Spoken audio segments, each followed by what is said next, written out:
राष्ट्र सर्वप्रथम राष्ट्र सर्वप्रथम राष्ट्र सर्वप्रथम राष्ट्र सर्वप्रथम। मोदी सरनेम वाले मानहानि मामले में राहुल गांधी को निचली अदालत से दोषी ठहराए जाने के फैसले को गुजरात हाई कोर्ट ने बरकरार रखा है और कांग्रेस नेता को कोई राहत नहीं दी है। राहुल गांधी को लेकर आए गुजरात हाई कोर्ट के फैसले के बाद कांग्रेस नेता अभिषेक मनु सिंघवी ने प्रेस वार्ता की। मीडिया को उन्होंने बताया कि राहुल गांधी के इस मामले में अब सुप्रीम कोर्ट का रुख किया जाएगा। इसके साथ ही उन्होंने गुजरात हाई कोर्ट के फैसले को निराशाजनक करार दिया है।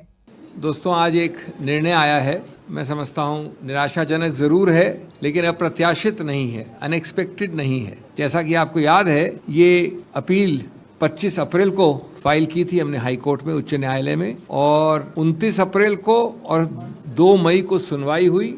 उसके बाद आरक्षित हुआ और आरक्षित होने के बाद 2 मई से आज 7 जुलाई को 67 दिन बाद आया है निर्णय। मैं निर्णय में आने से पहले 4 चीज़ें कहना चाहता हूँ शुरू में।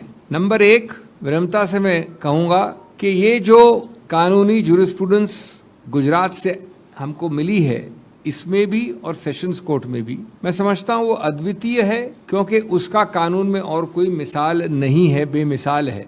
समांतर और कुछ नहीं है इस सब्जेक्ट में मानहानि के। मैंने पहले जो 2-3 बार आपके समक्ष वार्ता की, मार्च में भी और अप्रैल में भी इसी विषय में, तो मैंने आपको बताया था कि किस प्रकार एक पूरे समुदाय को, जो बेढब है, अपरिभाषित है समुदाय, उसके बारे में मानहानि प्रमाणित करना करीब करीब असंभव है।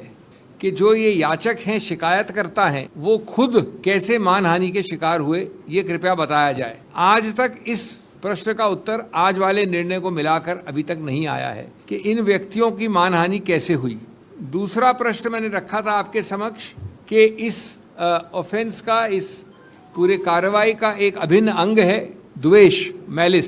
न इस निर्णय ने न पहले निर्णय ने किसी रूप से आपको बताया कि कैसे और कहां से द्वेष आता है इसमें। और वो पूरी स्पीच जो माननीय राहुल गांधी जी की है, उस पर देख लिया जाए, 2 वाक्य हैं, उसमें कहां से द्वेष आता है, और उसका उत्तर भी नहीं दिया गया निर्णय में।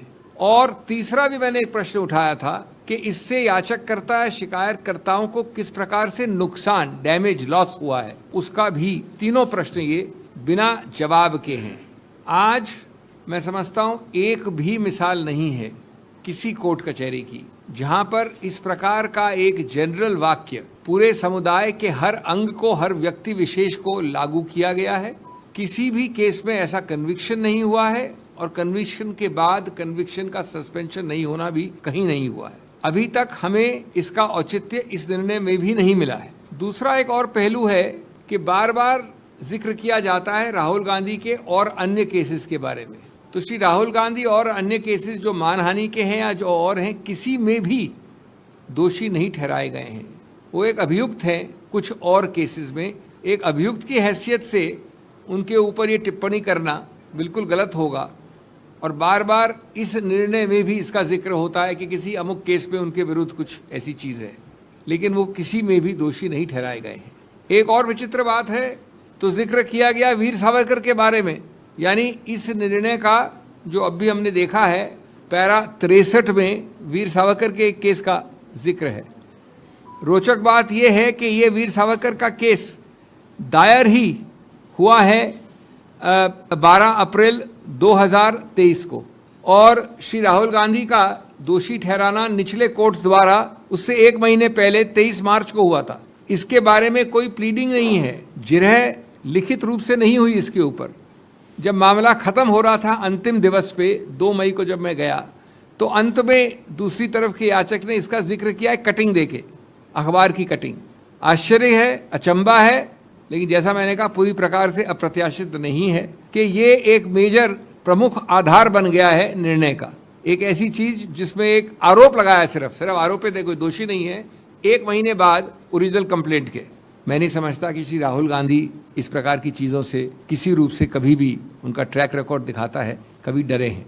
वो एक सत्य के राह के निडर यात्री हैं, और वो झूठ का पर्दाफाश करते रहेंगे, बार बार करेंगे। राष्ट्र सर्वप्रथम राष्ट्र सर्वप्रथम राष्ट्र सर्वप्रथम राष्ट्र सर्वप्रथम।